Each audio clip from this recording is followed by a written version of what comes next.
어머 대리님, 이 밤에 무슨 일이시죠? 다음 얘기가 궁금해서 잠을 못 자겠자. 지원씨 덕에 많이 배워서 점점 지적인 남자가 되어가는 것 같아. 아, 네.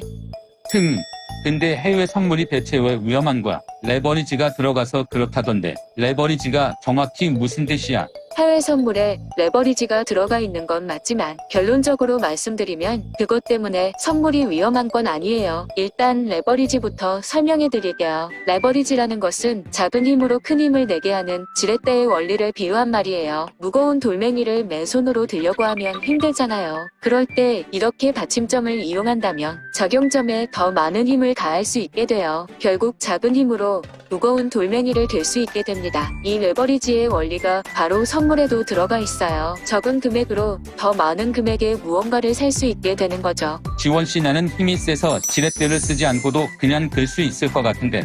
아, 네. 실제 선물 거래를 예를 들어볼게요. 오이, 골드 같은 실물 계약의 실제 가격보다 낮은 금액으로 사고 팔 수 있기 때문에 선물에 레버리지의 개념이 들어가 있다고 보시면 돼요. 예를 들어 S&P의 계약 하나를 사기 위해서는 1억 5천만 원이라는 돈이 필요해요. 하지만 실제 선물을 거래하게 되면 1,400만 원 정도의 금액으로 1억 5천만 원짜리 S&P한 계약을 거래할 수 있어요. 이렇게 10분의 1 정도 되는 가격으로 S&P한 계약을 거래할 수 있는 것은 바로 레버리지가 적용되었기 때문이에요. S&P의 레버리지가 10배 정도가 적용된 것이죠. 그리고 주식의 호가 단위처럼 선물 상품의 최소 가격 변동폭을 틱이라고 부르는데 틱에 따른 가치는 상품마다 달라요. S&P를 예를 들어 설명해 볼게요. S&P는 한 틱에 12.5불의 틱당 가치를 가지고 있어요. S&P가 3,700에서 3,710까지 올라갔다고 해서 10불의 수익이 나는 것이 아닙니다. 3,700에서 3,701까지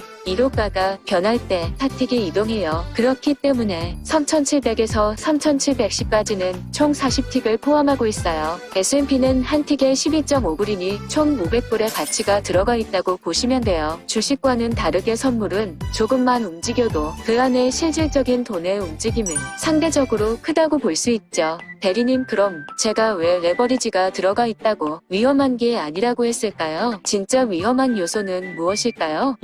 몰빵. 대리님, 몰빵 왜 이렇게 좋아하세요? 그러다 골러가요. 사실 연관이 없진 않아요. 결국 해외 선물 자체가 위험한 것이 아니라 사람들의 자산관리 방법이 위험한 거예요. 앞에서 제가 며칠 동안 강조해왔잖아요. 뱅크롤 관리를 잘해야 한다고. 500만 원의 자산으로 거래를 하며 1에서 2.5%의 손실을 걸고 들어가야 하는데 대부분 트레이더들은 이렇게 자산을 운용하고 있지 않죠. 변동성이 큰 주식에 신용리수를 땡겨서 자산 관리를 하지 않고 들어간다거나 몰빵 매매를 하면 위험한 매매가 될 수 있어요. 비단 주식, 선물뿐만 아니라 환율 통계를 기반으로 한 모든 전략 게임에서도 동일하다고 보시면 돼요. 그리고 해외 선물이란 큰 금액이 있어야 거래를 할 수 있다고 생각하시는데 그렇지 않아요. 마이크로 상품들은 정식 증권 계좌를 통해 한 계약당 S&P 130만원, 나스닥 190만원, 골드 120만원의 적은 금액으로 거래할 수 있기 때문에 앞서 제가 설명드린 500만원의 자산으로 한 거래당 5만원에서 12만 5천원이 손절을 걸고 트레이딩을 할 수 있어요. 마이크로 상품은 한 틱당 변동 금액이 S&P 1.25불, 나스닥 0.5불,